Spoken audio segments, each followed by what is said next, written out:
what Kimberly and I are going to do today is we're going to outline her chapter for the Digital Nomad Moms book, like I do with every author that comes onto the book. I mean, it's really helpful to get like a starting point to know what you actually need to write about. Like we all know what we've done. We know our memories and our experiences, but we might not know where to start and what to actually include and like which sections, like how to stay in a chapter format, right? By outlining it, we're going to save everybody a ton of time. How long do you usually spend when you write a chapter? I did the first draft probably an hour and a half. I always estimate, 1 to 2 hours for the first draft. So this is the third grade outline. Like literally, we're not changing anything. We're not reinventing the wheel here. We're just making sure that your chapter has the elements of a story. Because when you write about travel, it's nonfiction, but you have to make it creative nonfiction. You have to include these details so that people are rooting for you, right? We want them to finish your story, finish your chapter. So Kimberly, who were you before you started working remotely? We're going to start there. Well, I moved to El Salvador when I was 20. So at that point, I didn't really have like any higher education. I just went to high school. So in a way, I was glad about that because my skills and any education I would have had wouldn't have been transferable. That's a good point. Where are you from? England, North England. Why did you move to El Salvador? Because my husband's from here. We met online. Where did you meet? Your favorite part. We met on MySpace.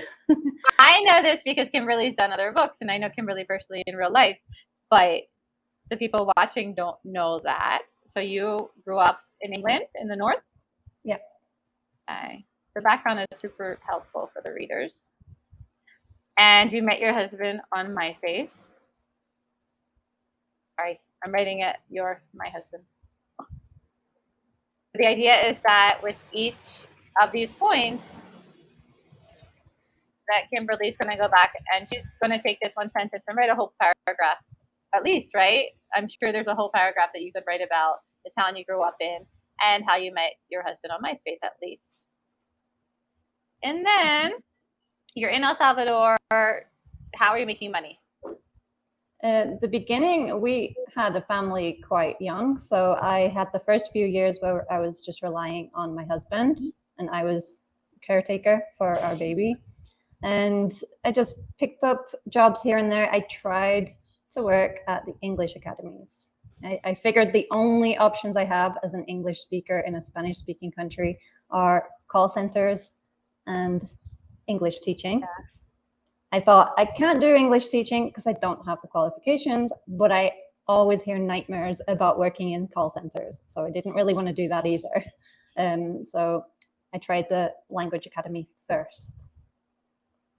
I've heard nightmares about the call centers too. Stress, right? Yeah, long hours, very little pay, and yeah. Why were you looking for work? If you have a family and you're a stay-at-home mom, what's the problem? Why would you go out and look for work? Well, we lived with my husband's family for the first few years of being here, and it's not expensive to live here, but when you're on very low wages, then obviously you need the two people income. So I didn't want to work, but I also didn't want to be stuck living with my husband's family. Nothing will get you working like living with your mother-in-law in Latin America. Let me tell you, nothing is more motivational than that. You can't have two chefs in the kitchen, like literally. That doesn't work. So you needed money. That makes perfect sense. I mean, we could have stayed living there, but yeah, I didn't want to do that. Even I found out we lived with my mother-in-law, or she lived with, I don't know who lived with her because we weren't in her house. She was in our house. And I told my husband free is too much to pay because it was a lot. I think we did it for 3 months. Oh, so I did it for 2 years. Oh, no. We'll put that in your chapter. So you need money. You go to the English academies. That's your problem, right? I need to make money. So we need a couple events going up your Climax. But I want to do the Climax first because that's the most exciting part. And in this book, the climax is all about when you find your dream remote job or start your company and you have that work-life balance. Well, now I basically am doing 3 different jobs. Okay, tell me about them.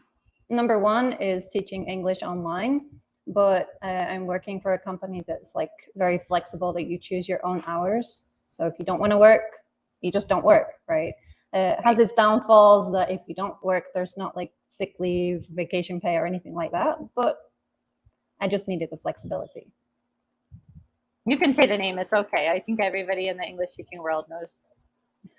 I mean, I work on Cambly. I'm not Right. going to put it in the book because I don't know if there's like rules against it or anything, but that's a great point. I wouldn't put it in the book.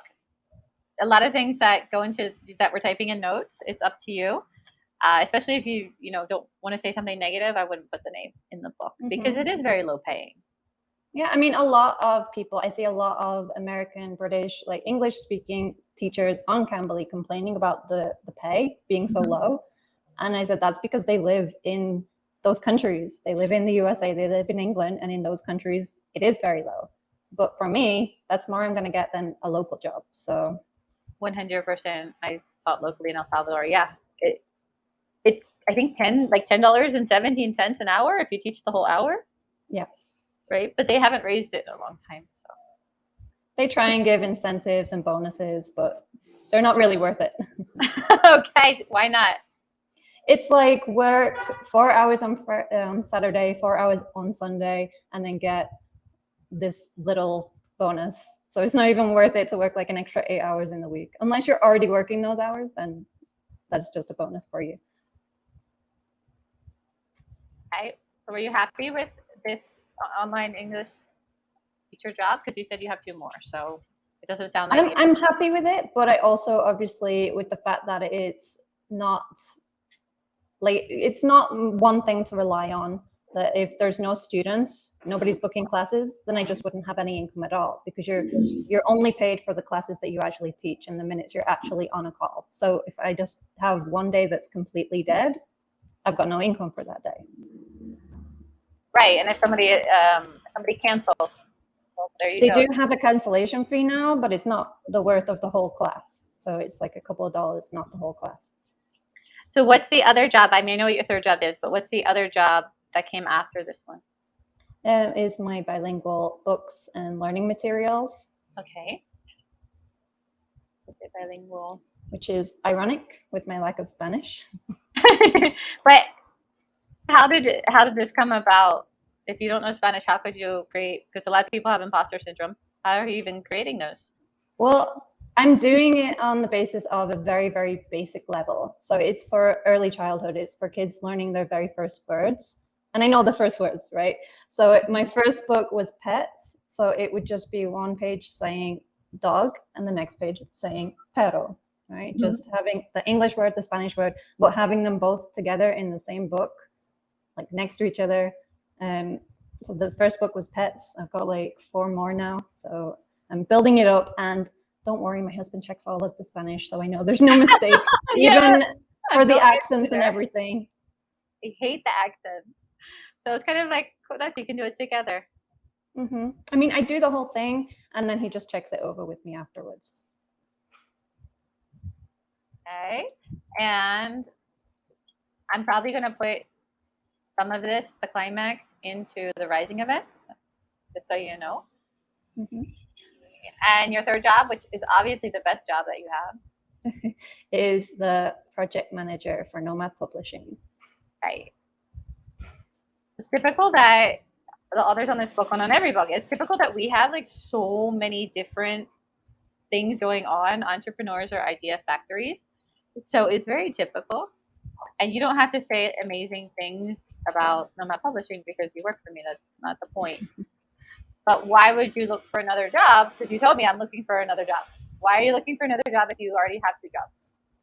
Well, the English, like I said, I do a couple of hours a day, and it's not that reliable. It's flexible, and that's great, but it's not that reliable. And I think if I ever lost this job, then what, right?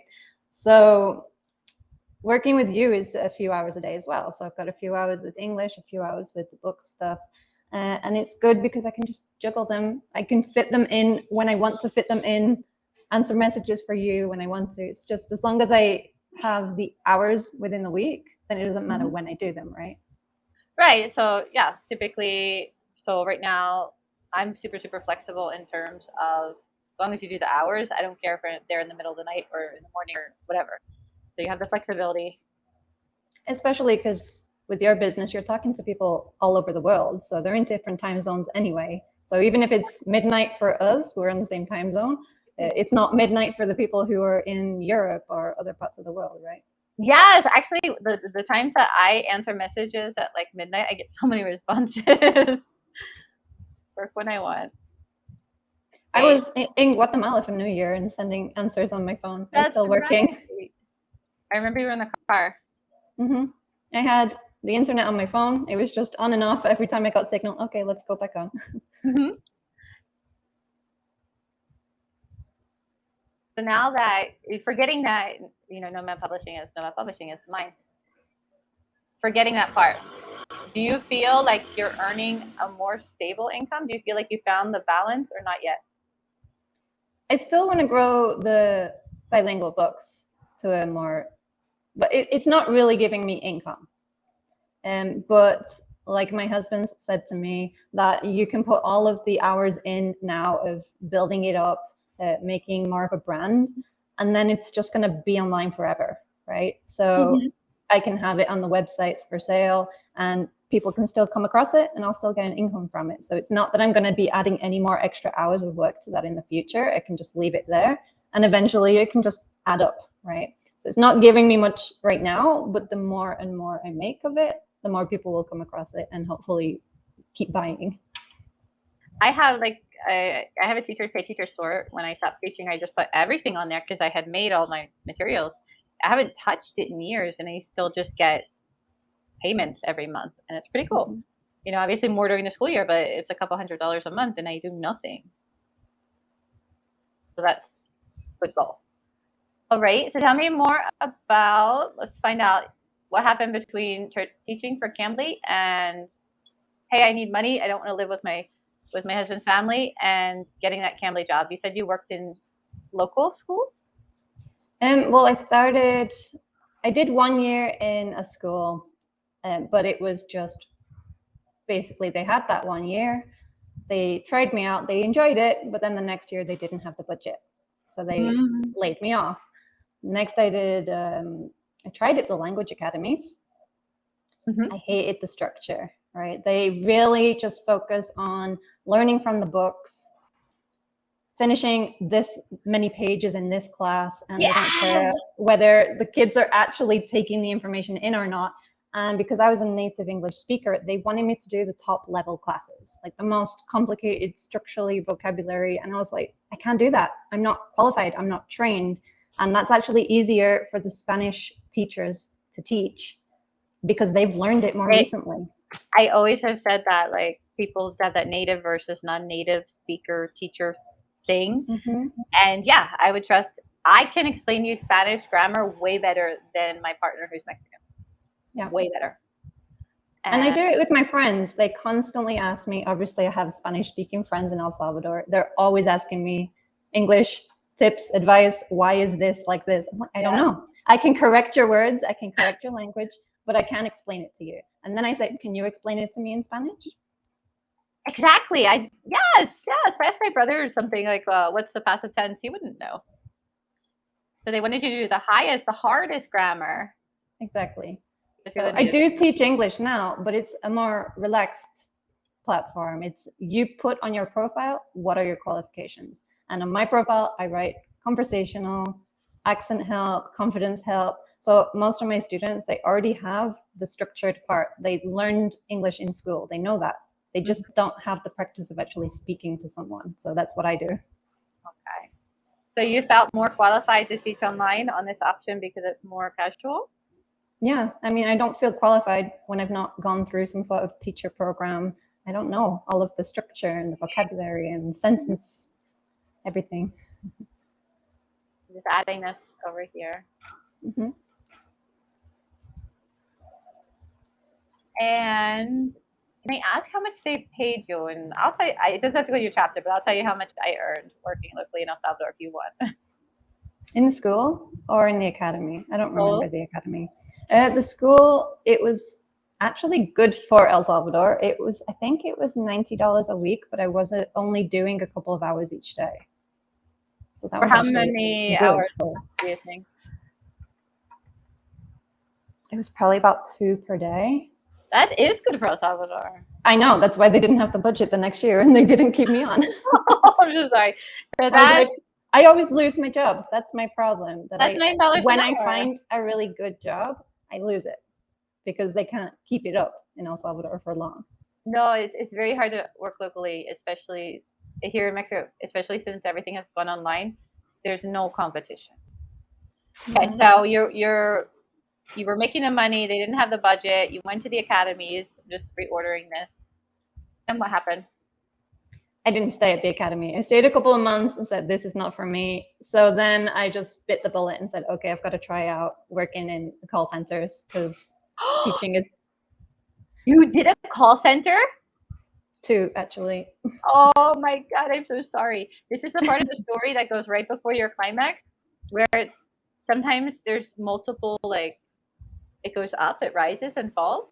And this is going to be like that huge disappointment.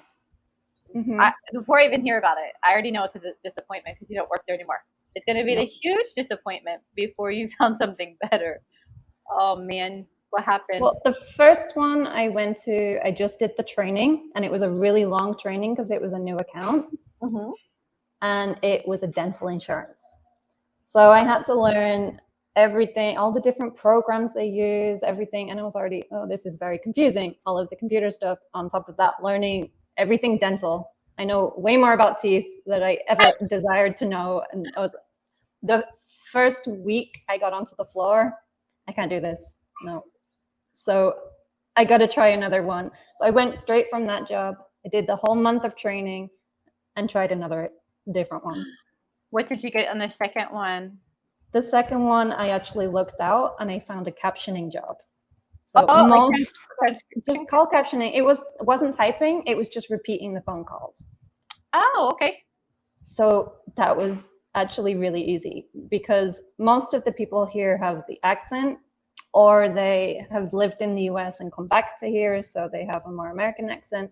But basically I just listened to phone calls and the computer like captioned it and sent it through the phone for the people to read the phone calls. Super easy. So why didn't you stay there? Because they decided to invest in their technology and improve it so that robots could do it instead. Okay, so it just wasn't. They replaced us with robots. Oh, I'm so sorry to hear that. Because I was like, that was during the pandemic. So I started that job in January 2020. So I just started that. And in a couple of months, that's when all the call centers started to like lock down, close the doors, send everyone home. And they didn't want to send us home because we might be using like confidential information. Okay. That's why most of the call centers are not from home in the first place, because you might hear credit card numbers, you might hear something very personal, right? But they had no choice. All of the call centers had to send people home unless they were crucial, unless they had to be working, they had to go home. So I went home with my computer. I was quite happy sitting in my pajamas all day, just sitting and captioning calls, and then they laid me off. Oh my God, I'm so sorry. So they laid you off, but you enjoyed being at home. I assume you enjoy your children. Yeah, I mean, my kids would be always around. Obviously, I couldn't be talking to them. It's not the same as having a phone call conversation with people because then they would be able to hear my kids in the background. I would definitely have to have them in a separate space. But with the captioning, as long as the computer was captioning just what I was saying and it wasn't overhearing like background noise, then it didn't matter if my kids were even in the same room. That's the hard thing that people don't realize with online work, I feel, is a lot of it, you still need a babysitter. You still need a responsible parent taking care of the kids, especially if you're live on calls. That's good. But then unfortunately, you were laid off. Okay. Yeah. So your climax, your transition, why didn't you go find another local job? I knew that the captioning job was like 1 in a million, that I wasn't going to find something that easy to do again. Any other call center job is going to be sales, it's going to be some sort of technical support. And I would have had to learn a lot. I would have had a lot of stress, long hours, and barely any pay. So that's when someone told me about Cambly, and I was like, okay, let's try this out. Hopefully they accept me. I was lucky I got accepted in like the first week or two of applying. I know some people apply and it takes months. I think it's just luck. I've heard the same thing over the years, where I think it's just the luck of the draw, to be honest with you. I don't think there's any method to their madness. And what was appealing about teaching online? I did a lot of research first. That's the good thing about teaching on such a big platform. There was a lot of information, so I felt very prepared for it. I think in most jobs, you're just kind of jumping in blindly. You don't know what it's going to be like on the first day. You don't know how it's going to look. But Cambly's a pretty big company, so I could go on YouTube, look at what the teachers do, look at it from the student's perspective, and I actually kind of already had an idea of what it was going to be like before I even got on it. I've taught on Cambly, especially when I was a single mom, because it was like, well, if my daughter sleeps, then I can teach, but if she doesn't, I can't, right? Yeah. And there were some horror stories, and I'm surprised that you researched it and you still went through with it. Eh? I mean, it depends what you're comparing it to. It depends what other jobs you've had in the past. And I don't want to work in another call center unless I really have to work in another call center. So you were motivated. Exactly. Okay. Let's talk about right now. And everyone, I know so many people that have worked in call centers, because that's just the only job when you move abroad. I don't know anyone who's happy. They generally are always doing trainings, because people will just go from one to the next, basically looking for the best option, or not best, least bad option. Right, the best of the worst. Mm-hmm. So we have some good events here, and there's 3,000 words. So when you think about it, your intro, 500 words, you have 3 points here. That's not that much to write if you're thinking about it in that way. Let's talk about what you want. And it doesn't have to be to work for Nomad Publishing forever. That's what I want. Let's talk about what you want. What would be your ideal situation? Do you want to work 3 jobs? Do you want to build the brand? Do you want to work full time? I don't really like teaching, honestly. It's something I do because I need to do it, right? Need to have an income that is flexible for my family, my kids, and obviously I'd love to travel. So if I can just not do classes for a whole week. But I'm not a natural teacher. I'm confident, but I'm not really good at explaining the grammar and everything. It's not what I'm good at. So I do like working for Nomad, because it's just basically I'm just behind the screen. I'm on my laptop, I'm on my phone, and I don't really like to be on the camera, right? But that's something you have to be on the calls, on the chats. Like my husband laughs at me all the time because he's walking past me as I'm in classes, and I'm just smiling, like keep talking, yeah. My face used to hurt. Before, when I first started working online, I worked with Tutor ABC, and I would just put 14 to 16 classes 2 days a week and be done. My face would hurt from the smiling, because you're getting a new student every single time. I did not realize until I was on camera all day how much of a resting bitch face I had. Right? Then you can see your face all the time, then you start the weird to see faces that you make, and the feedback. Yeah. The feedback was like, I stopped looking at it. It was so horrible. Half would say Sarah speaks too fast. Half would say Sarah speaks too slow. And I have 2 degrees in teaching English, and you don't. So I can't even imagine that. I think that my accent more like appeals to people, because they just see British and they're like, oh, I want to have a like Harry Potter accent. I'm like, yeah, I don't speak like that. And also because I've been outside of England for 12 years, I do have a little bit of some words I say that with a bit of an American twang to them. So it's kind of a mix now. I am English, but I've been outside of England for so long that my accent's kind of mixed now.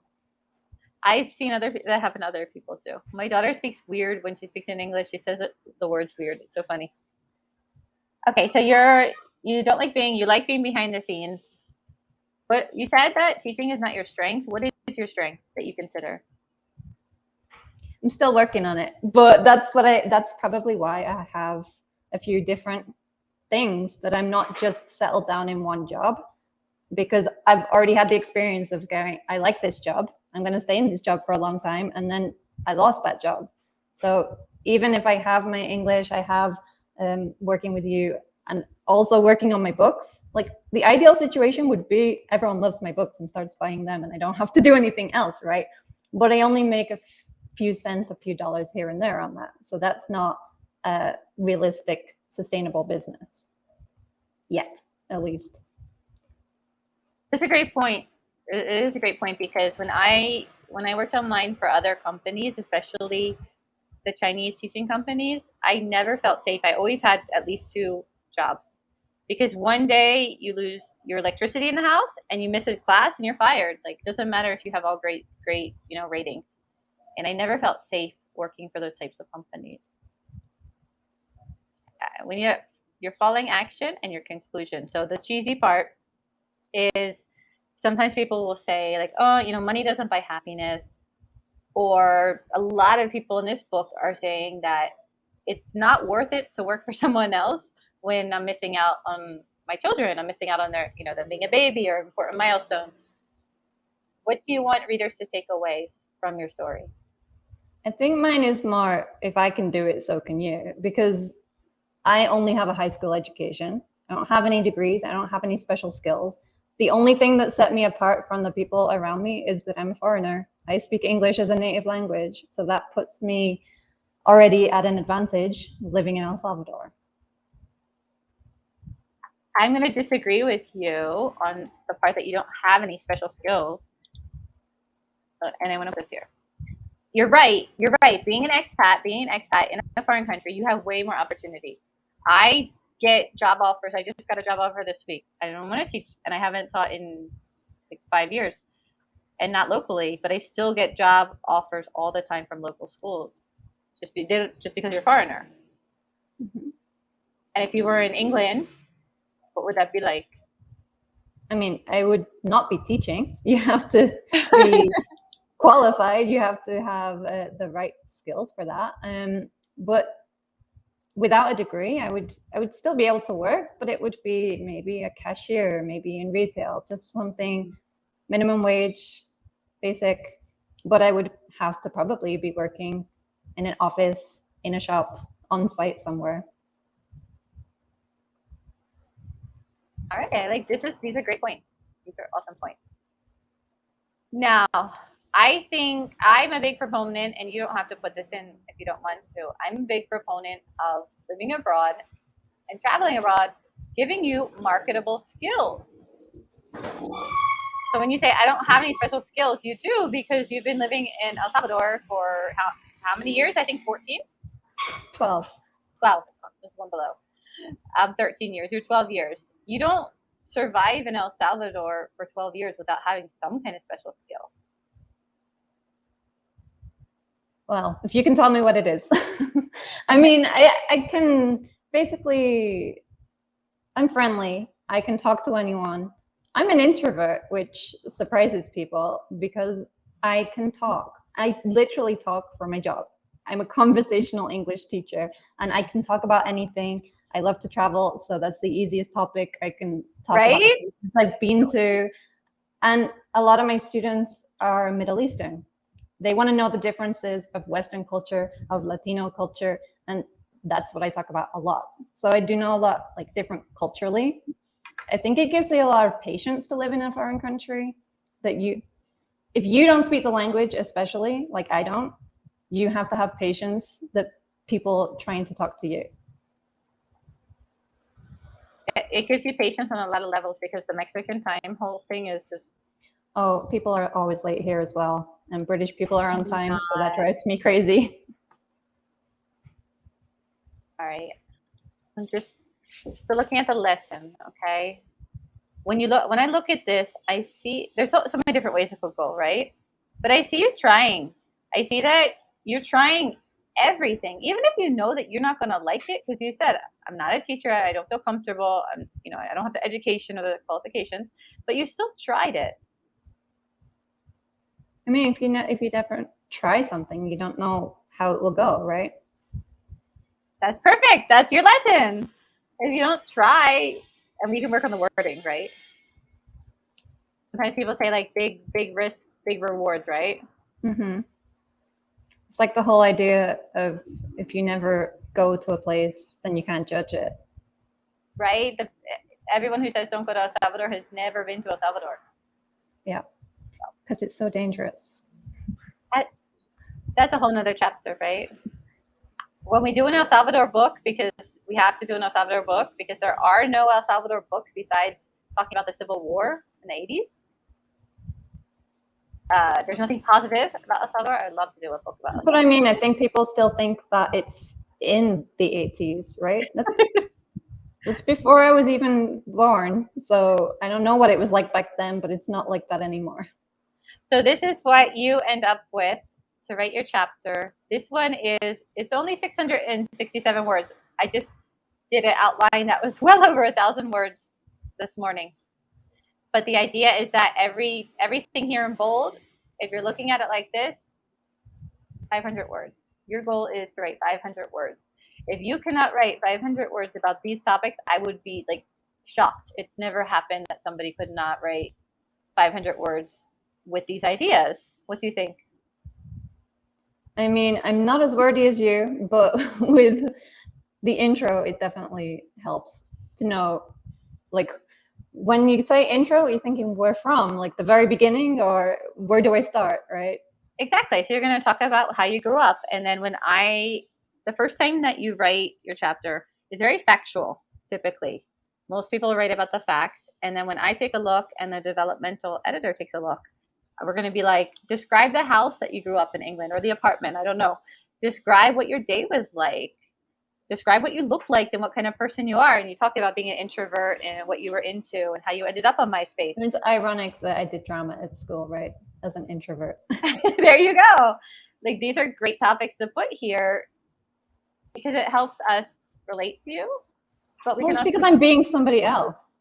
On stage, you're not being yourself. No, and here in your chapter, you're saying I'm an introvert, and it helps us relate to you because everybody who's an introvert immediately understands the problem with being on video. I hate being on video.